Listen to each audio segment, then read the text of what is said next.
Hi friends, welcome to 5 Minutes Tech YouTube channel. Here is Samsung Galaxy S24 Plus 5G smartphone. In this video, you will learn how to hide home screen apps in your phone Samsung Galaxy S24 Plus 5G. First of all, go to the settings of your phone here.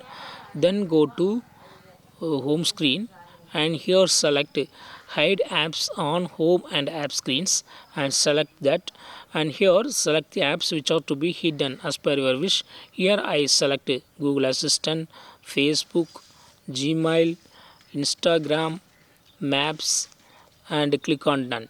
So those selected apps will be hidden from home screen as well as lock screen. See here, there will be no such apps, okay, because they have been hidden. Okay, suppose if you want to remove the hidden apps, yes, you can do it.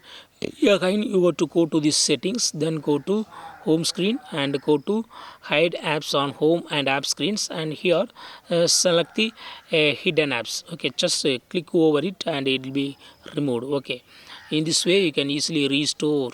Click on done, and the selected apps, that is hidden apps, now visible to the home screen. Okay, so in this way you can easily hide home screen apps or lock screen apps, that is hide apps on home screen and lock screen phone Samsung Galaxy S24 Plus 5G.